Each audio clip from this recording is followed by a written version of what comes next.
Welcome to the SCI Forum podcast. This podcast was produced by the Northwest Regional Spinal Cord Injury System in the University of Washington Department of Rehabilitation Medicine. The Northwest Regional SCI system is dedicated to improving the lives of people with SCI through excellent patient care, research, and education. To learn more about our podcasts and videos or to make a donation, go to sci.washington.edu.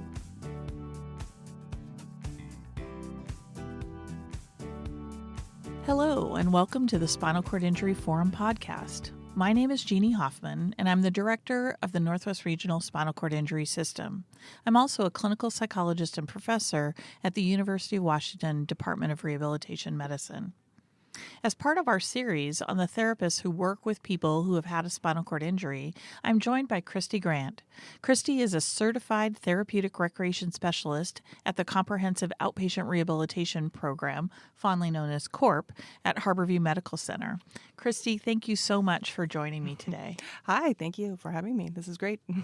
So, the first thing that's really helpful for us to know is kind of what does it take to become a recreation therapist? Yeah. So to become a rec therapist, I graduated from Western Washington University with my Bachelor of Arts in Therapeutic Recreation. So after I graduated from Western, I took a test through the National Council for Therapeutic Recreation Certification, and I got my CTRS. So that's that certification that we mentioned in your title. Yes. Excellent. So what brought you into recreation therapy or therapeutic recreation? I think we use those two interchangeably, right? Yes. Yeah. So when I was at school, I went to Western to play volleyball. And so I've always had been involved in sports, and I loved being around people that are active in the community. And I kind of didn't know what I wanted to do.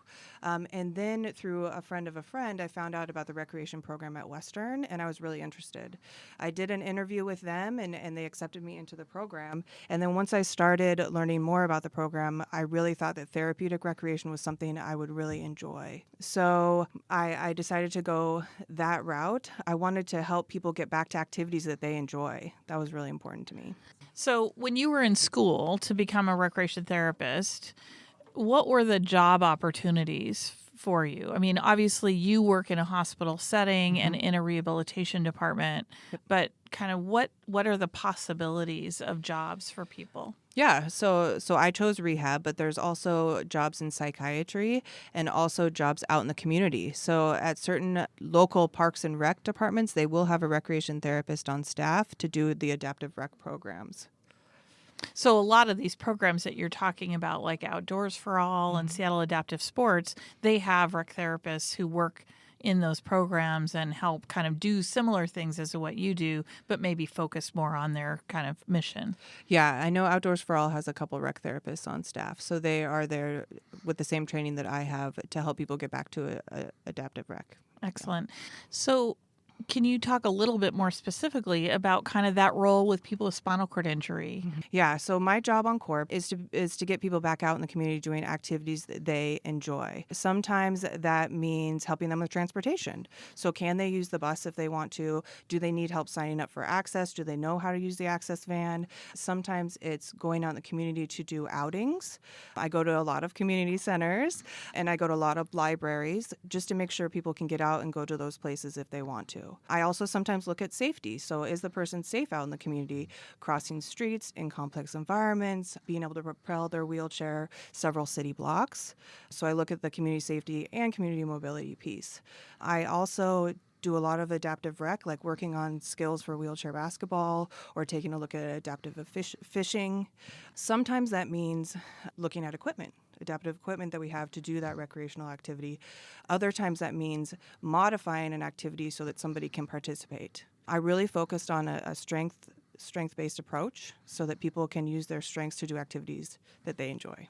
How different is it when you're working with somebody like that has tetraplegia and maybe needs a power wheelchair versus paraplegia and using a manual wheelchair, or vice versa? For the tetras that I work with, we focus a lot on being out in the community independently and being able to go out when they want to go out and knowing about ADA awareness and accessibility and also how to direct their care. So can you go on the bus to the coffee shop, order your coffee, and ask them to help you drink it? That's something I take a look at. I also do fishing. I do aquatic therapy, and I just try to make sure that they can get out of the house, which they need to. I would like on a daily basis, and just be in their community in a way that they want to be. For the paras, we also take a look at all of those things. Using the bus, being independent in the community, being safe in the community. Also take a look at any other activities that they want to try. With both tetras and paras, I want to establish community supports and get them and teach them about the resources in the community to do adaptive recreation. So whether it's doing outing to those places to like do a cycle fitting or having them get on my schedule for aquatic therapy to go to the pool with them, I try to be in the community doing the activities with them so that they'll continue to do them. Right. So you actually have the real hands-on experience. So I know that recreation therapy occurs during inpatient rehab as well, and you've done that in the past. Yes. So what differences are there between kind of what you're doing early on with people and what you do later on after they're out in the community about what you're doing already now as an outpatient? Yeah, so on inpatient, both at the UW and at Harborview, in rehab, it's an introduction to recreation therapy. What do we do? And what they focus on is basically the building blocks to get to where I am an outpatient. So making sure somebody's safe in the community, doing community integration outings, setting them up with transportation, leisure education is a big piece, also ADA awareness. So those are kind of all the things that the rec therapists on inpatient rehab take a look at, hopefully before the person discharges. And then if they discharge from Harborview, they'll come to see me over on Corp. So for those people who may not know what you mean by ADA awareness, can you talk about what ADA is and then kind of what is it that you do with that? So ADA awareness is the Americans with Disabilities Act awareness, and basically it's education about being in the community and how it is accessible. For example, when somebody wants to take a Metro bus, all Metro buses have lifts. It's just the bus stop that may not be accessible. Same with ramps that go into certain buildings. It may be around the backside. They may have to go up a block and in the side door, but there should be signs up telling you where to go if you need an accessible entrance. Same with if you go to a pool and if you don't see a pool chair lift. They may have one in the back that you just need to ask staff to bring out so that you can get in the pool and swim. So just kind of having an idea of what to look for in the community and knowing that you can advocate for yourself and speak up to ask for help when you need it. Right. It's interesting because I think people maybe make assumptions that if it's not just in front of them, then it's maybe this company or whatever was grandfathered in and don't have to do it. But really, everybody has to have either some way to do it to get access to that building, or people may be able to help them figure it out. Yeah, and you can also, like in your neighborhood, if you need a new curb cut, you can also talk to the city about getting that fixed. Same with at somebody's gym. If they don't have an arm bike, I tell patients to ask for one. Like just say, I want to come here and work out. I'm a member of this community. Is there any way that you can get me an arm bike? Right. All that they about can those say things. is no, but yeah. I would guess that they might be interested in as they purchase new equipment or maybe even get equipment from another site that's not using it. Yeah. Yeah. What is the reason? Like, I mean, some of it seems kind of obvious about why people might kind of return to you over time. But can you talk a little bit about that? Because it seems like, I mean, when I hear you talk, this is kind of lifelong kind of benefit. Yeah, so I think we definitely have a specific goal for our therapy sessions, like to be able to swim on their own using a flotation device. If they do accomplish that goal, then we take a look at other places in the community that they may want to go or other things that they want to do. Sometimes at that point, then I'll get into adaptive rec and do those things. I historically do not discharge my patients that often. So if they do need to come back to either get help with transportation or if they haven't been to the pool in a while or have a new caregiver that needs to be trained to take them, then they'll come back in to see me. And it is a lifelong process. I do want people to be out and about out in the community as they age with their SCI. And I think it's important to check in with me every year, every other year, whatever the person needs. Mm-hmm. So do people just get a referral to you? How does that work? Like, how do people end up getting to you? So since I am in the comprehensive outpatient rehab program at Harborview, they do have to be seeing another one of our therapies in clinic to be able to come and see me. Most of the time, if it's a discharge from Harborview, from 4 West at Harborview, then they can come and see me directly along with PTOT, sometimes speech. So that's kind of the flow. That's kind of how they get to me, is they have to be seeing another therapy in Corp. Mm-hmm. So if people don't get to see you, since you're in limited supply, what can people do in the community? How can they find these kind of resources that you provide in the community? Yes. So fortunately, Seattle has a lot of great adaptive rec programs in the community. Seattle Adaptive Sports is there to do all the wheelchair sports and the Paralympics. There's Outdoors for All that does all the outdoor activities, the sit ski, and they do cycling. They have a huge cycling center that's really great. There's Seize the Oar that does rowing, and then Adaptive Yoga Northwest. I also send people to Seattle Slam if they're interested in the quad rugby. And then I also try to let people know about other support systems like peer support. So about the forums, the SCI forums, and then also about the Here and Now project. Great. For those listeners who aren't in our kind of local region, how would you go about finding somebody to help? Somebody's thinking, gosh, I want to get back out to camping or get back out to kayaking. How do they go look for that? How might they, what approach would you recommend? Yeah, so you can take a look at your local hospitals to see if there's a recreation therapist on staff. If not, you can contact our national organization, which is ATRA, the American Therapeutic Recreation Association, and then contact them and see where can I find a recreation therapist, where can I get these services, and they'll let you know. That's great. So, we've been talking to different therapists, and you mentioned that people need to be seeing one of the therapies to see you. How do you feel like you overlap or work together? What are the dividing lines between what you do different than what might somebody do in PT or OT? So we have a great team at Harborview. With the physical therapist, what I do is I talk with them about when a person's ready for community mobility and they have the endurance and the strength to do community distance in their wheelchair, or if they get set up and they're ready to go with their power wheelchair. With the OTs, they come into play a lot when it comes to all of my adaptive equipment that I need to use, especially if they have a splint that they got from OT, then maybe they can use that in one of my sessions to do a recreation activity. So I really rely on PT and OT to let me know when a patient is ready to be out in the community and be doing recreation activities. And it sounds like you kind of use them to problem solve and vice versa. Yes. I talk to them a lot in our roundings once a week. And then also just here or there, like just saying, hey, I'm heading out with so-and-so to go to the pool. Like any concerns with their shoulders, or what do their strength look like this week? Or what are their transfers like? And so they give me all that feedback so then I am safe with the patient. And that allows them to be able to enjoy an activity and have some fun. Yeah, that's awesome. You mentioned that earlier today that you had the swimming group and you had a walking group. Can you give us a little bit more detail about kind of what that actually looks like for somebody? So, with your aquatic group, what is the nuts and bolts of that? Yeah, so aquatic therapy is my most popular program. I see people one time a week at a public pool, and we work together for 45 minutes to basically work on water mobility and safety. So I use their strengths with help with maybe some flotation equipment to see what they can do in the water and what their mobility looks like, what their safety looks like, and then we work on swimming in that regards. So basically a person would come to the pool and I would either be there with another patient or be waiting for them in the lobby. They would go change in the accessible bathroom or in the locker room, meet me out at the pool. We would use a pool chair lift to get in and out of the water, which all public pools have. And then we would just work on water mobility.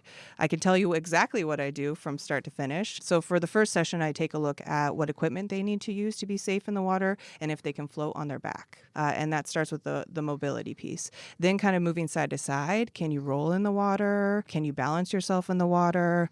Can you swim laps on your back and be able to change direction at the end of each lap? Then after that, I take a look at just building their strength and endurance and having them practice the skills to swim. So rolling over on your stomach, swimming crawl stroke, side stroke, maybe doing a little backstroke at that point. And then and then just letting them practice. That's great. I bet you get a lot of people who are super engaged in that because the ability, I mean, I often hear people talk about how important that is to kind of be free of their wheelchair, but be able to move so freely. Yes, it's wonderful. It's a really great way to get exercise, and once they realize that they are safe and they can do it, then they just improve so much, and it's so great to see that. There's like a tipping point where they're so super nervous, even like 1 or 2 or 3 sessions, they're super nervous and they want me to stay close to them and they want to have all this floats on them, and then at some point they see, oh, I can do this, and you see that confidence shift in where they really can do an activity that is fun. And that's awesome. That it's so great to be able to see that like on a weekly basis. I see this with my patients. So yeah, it's really great. That's great. So how do people pay for your services? So recreation therapy is a non-billable service. So Harborview UW Medicine values recreation therapy for our patients, so we do not charge our patients. I do have to justify in my plan of care review each month that my patients are working towards our goals and meeting their goals, and I do have to report that back to the referring provider. So they do keep track of that, and they do want people to be using my time that really need it. So we do that. So that's kind of what I do once a month. Mm-hmm. And it's is it part of the like CARF accreditation, which is the Commission on Accreditation for Rehabilitation Facilities? So it's part of the kind of expectations for inpatient rehabilitation programs, correct? Yes, it is. We are included in that. Yeah. Yep. And so I think that helps to justify this being an important service provided to people during their rehabilitation stays. Yes. So at this point, nobody has to do any kind of out-of-pocket costs for you. Some of the programs that you talked about from the community then must have to be kind of self-pay kind of programs. Yeah, so you do have to pay out of pocket to do some of the programs, but the majority of them will work with you. There are scholarships available. So if it's not on their website, then ask, because they want you to come to their programs and they're willing to work with you. And also, if you do decide to play like wheelchair basketball through Seattle Adaptive Sports and you go into their drop-in basketball practice, they have equipment that you can use to practice and try out. So that's another thing to think about, is to go to these, look on the website of the program, go to any free demo days or free practices where you can use the equipment and kind of get to know what you like and don't like, in hopes to maybe get that for yourself in the future. With occupational therapy and physical therapy that we talked to earlier, they made somewhat of a distinction about how they might work with somebody on compensatory versus restorative activities. And I wonder if for what you're doing, that might be somebody coming back in, because while they initially needed some sort of compensation strategy to do what they wanted to do, that maybe after they've recovered some, might they come back and work with you to try and learn a new way of doing things because they've got more strength or more skills or abilities? Yeah, and that happens sometimes with incomplete injuries. I first see them for the pool right after their discharge from inpatient, and we work on the safety and mobility and caregiver training. And then I have had people come back saying, hey, I've been working with PT, I've been working with OT, and I can do this now. How does that apply to the pool? So then we go back and we take a look at that. So, I mean, we've spent some time talking about aquatic therapy because it's a great opportunity and people see a lot of benefit. But could you kind of go through a bit of a list of like what's on your menu of options right now that people can choose from? I have been doing a lot of aquatic therapy, but also this summer I'm doing a fishing group, which I have done before. And that's another really popular group. We have some equipment at Harborview that we use to help with the tetras. So it's an electric reel that we use with them. And then also, if anybody wants to bring in their fishing equipment and see if we can adapt it in any way, or if they can use some of my other equipment to be able to fish using their own poles, then that's something that we really want to do. And of course, when we start the group, we have to get a fishing license. And so I help everyone fill out the disabled status fishing license through the Washington Department of Fish and Wildlife. Then once we get our fishing license, then we go to various places around the Seattle area, or I should say greater Seattle area, because sometimes we go down to Renton or we've been up to Everett to do the fishing group, and we just practice the skills needed to fish. And also it's a group setting, so it's really fun to have everybody talk about fishing and experience the activity together. So do you eat the fish that you catch? I have actually had people throw it back, but if somebody does want to keep a fish, then they can bring a cooler and some ice and all the things that they need to take the fish home. Yeah. Also, I've done different groups for gardening. So getting back out in the community, sometimes at the person's house, depending on where they live, we'll go garden in their own garden, but also being in their neighborhood, in their community. There used to be pea patches around the neighborhood, around Seattle, which they're few and far between now. But we sometimes talk about getting in the community, going to garden, and being outside. That's another big one. Another thing I do is go to the community centers to check out the activities, talk to staff, look at accessibility, because a lot of the community centers have a gym, and if you live within the city limits of Seattle, you can go use the gyms for free. So making sure that a person knows that I can get to the gym, that it's accessible, and I know my exercise program with help from their PT to identify which exercises to do. So I've done that, and then going to the library to make sure that they're set up with the library card to make sure that they can get there to do any activities, learn about activities, get books, audiobooks, movies, to get them out of the house. Did you also mention that you have a walking group or a rolling group, or kind of what's that? Yeah, so I've done a community mobility group where we meet at different places in the community. The group is good for peer support, to get people out, for have people to meet each other, to learn about what other people have been through, who kind of understand what you've been through. So right now I'm doing a community mobility group out at South Center Mall, and that's a great place to practice walking, to see how far you can. We track distance, and then also there's a lot of benches to sit on if you need to rest. And so we also help people work on being out in the community to work on their wheelchair skills. And then also I do have other disabilities there that I work with on Corp for stroke and things like that. So individually then, it's really so widely varied. It just whatever they are interested in, that you kind of take it from what they want to do and then try and figure out how to make that happen. Yeah. So I really want to talk to people when I first meet them about what they want to do, like what are their goals for recreation.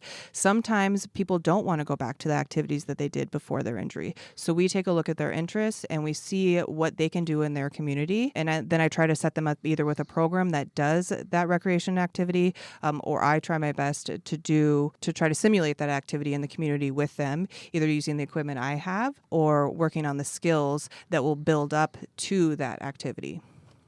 So any things that were odd or interesting that you've been able to do with people?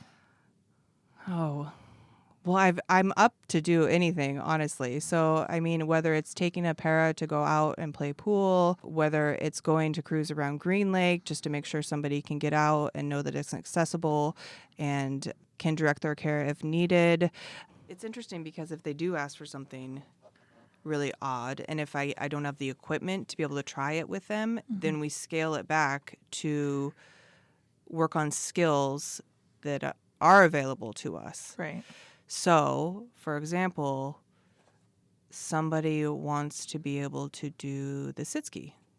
I don't have a sit ski at Harborview, but I know that if we work on their strength and endurance in the pool, then that would lead up to the sit ski with Outdoors for All in the wintertime. Yeah. So that's kind of what I take a look at is this is your goal for recreation. Do I have the equipment and can we go out and do it in your neighborhood? If not, how do we scale back the activity so that we can work on the skills that are needed right now to be able to get to that point? Right. So, for example, like if somebody wanted to garden, it's not like you have a garden available, Yep. but you might be able to kind of talk about working on what heights of beds might work and how to find a pea patch that's accessible and those kind of things. How to modify gardening tools, like they could bring in a gardening tool and you could work on figuring out how to do that. That's exactly right. And we do have adaptive gardening tools at Harborview that I can use. And we can either practice out behind Harborview at the View Park or find an accessible pea patch in their neighborhood. Yeah, that's great. Do people go to movies and that kind of stuff too? Unfortunately, I can't go to a movie because it's too long, but we do talk about accessibility at movie theaters. And I have been to the Fifth Avenue because somebody wanted to go to play there and didn't know how to do it in their manual wheelchair. So we just take a look at it, and we could take a tour from the staff so they can take a look at the bathroom. They can take a look at the setup on where their seat will be. ultimately, some people can decide if they want to transfer into a seat, and then staff will move their wheelchair out of the aisle. But it's really up to the person. But because of that session, we can talk about all of these things about being in the community and doing something that they want to do, something that they enjoy. That's great because it's true. You can't just kind of go to an event with them and spend a ton of time, but to be able to go ahead of time to really figure out the logistics of it and do it with them, that hands-on thing makes a lot of difference for people. Yep. I said on inpatient rehab, I've seen that the rec therapists help folks get connected to arts and crafts and things like that, and even music. I've seen them encourage people to bring in their musical instruments if they've played before, and they'll work with the OTs or PTs to kind of help people get back to doing music. But how do those fit in on the outpatient basis? So while on inpatient, it's great that they do get to do some art. It's great that I have an opportunity to go out in the community with my patients, because if they say, I do want to get back to drumming, then we can go to a drum studio, and me as the rec therapist can say, okay, this is what the person needs to be able to do this activity. And then the person who is a professional musician can then say, okay, this is what I have to offer here in this studio. That's one thing. I've done that with a patient before.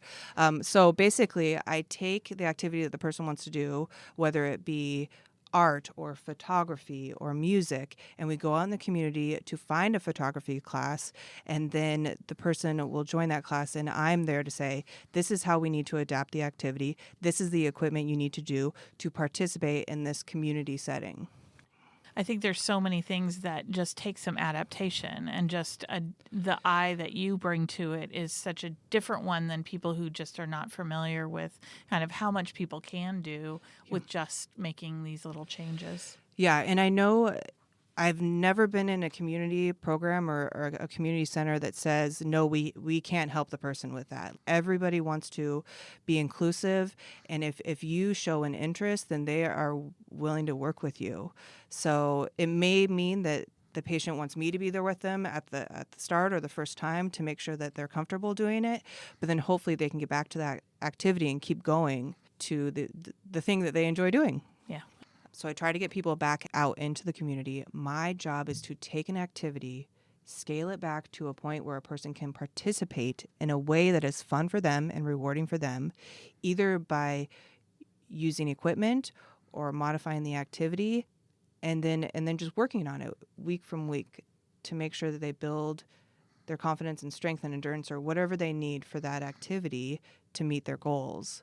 Just want to emphasize the importance of being out in the community. Yeah. Like you need to be out and do activities that you enjoy. And even if you think you can't do a recreational activity, there is a way. Right. If we can work together and figure out how to make it happen. You know, I've heard that so many times from people who are kind of out in the world after spinal cord injury, that there's this assumption that there's such physical limitations, but most people often talk about the fact that so much of the limitation is just the mental limitation of people not trusting themselves or trusting their community or even believing that they can do things. And so that kind of mantra of, we can probably figure out a way that's going to get you close, even if we don't get it exactly the way that it was, or let's find something else that's really cool and you can try it anyway. Yeah, that's exactly right. And I always try to end my session saying, did you accomplish what you want to accomplish today? And if not, did you have fun? Like, did you have a good experience? Like, you're out of your house or your home or your apartment or your condo, you're in the community. Is this beneficial to you? And everybody enjoys themselves. Yeah, Right? I was going to Everybody say, has a good time. I think that I'm a little jealous of your job because, like, you get to be doing happy things with people and finding the ways to get them back connected to their lives, and that's huge. I occasionally get to do that, but not really on that day-to-day basis. And being out in the world, I mean, I think that's such a cool opportunity.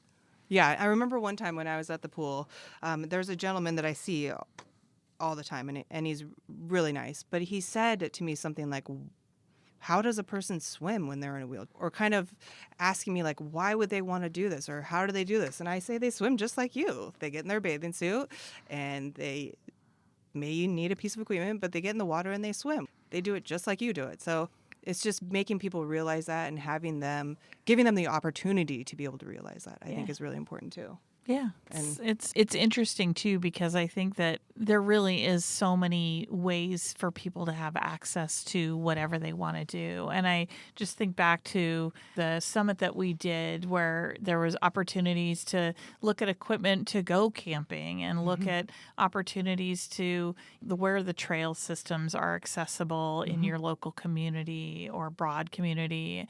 We have great examples of people who have done creative things that if people check out our videos, they'll be able to see all kinds of cool things that people have been able to do. So again, that all falls into the recreation therapy realm. There's so much equipment that allows people to get back out there that I think the possibilities are endless. I don't know about you, Kristy, but I've seen ways for people to get back as in a motorcycle or an all-terrain vehicle, or doing back shooting again and doing all sorts of things. And so equipment is usually just that there's just a financial barrier. And is there, I guess it sounds like from what you're saying, there might be some resources to actually help people get to any of that equipment if they needed to. yeah, there are grants available for people to get a hand cycle or maybe a beach chair to go out on the beach. And I know the Challenged Athletes Fund has a grant program. Also, Kelly Brush Foundation has a grant program. So taking a look at the equipment that you want to purchase, and these things are very specialized. If you want to get a side-by-side, an adaptive side-by-side or an all-terrain chair, those are very specialized. So getting to know the equipment, figuring out what works best for you, and then taking a look at the grant programs that may help you purchase those pieces of equipment. It kind of leads to my next question, too, about kind of, what do you love about what you do? What gives you job satisfaction? I really feel like I am the luckiest person on the planet because I have a job that I absolutely love. If a patient wants to say, I want to go kayaking, I say, let's go. And if a patient says, I want you to come play basketball with me, or I want you to go to the gym with me, or I don't know if I can ride the bus to get to a park, then I get to say, let's do it. And so I really have a lot of freedom to do what my patients want to do in order to get them out in the community, which is huge. Yeah. So I feel really lucky, and I love coming to work every day, and I just really value the time I get with my patients and the progress that they make because of recreation therapy. Yeah, that's very cool. Kristy, this has been fantastic. Thank you so much for sharing about your profession and all of the fun work you get to do. Yeah, thank you so much for having me. This has been really great. I love talking about recreation therapy, so thanks for letting me do it. Absolutely. Thank you for listening to the SCI Forum podcast. To learn more or to make a donation, please visit sci.washington.edu.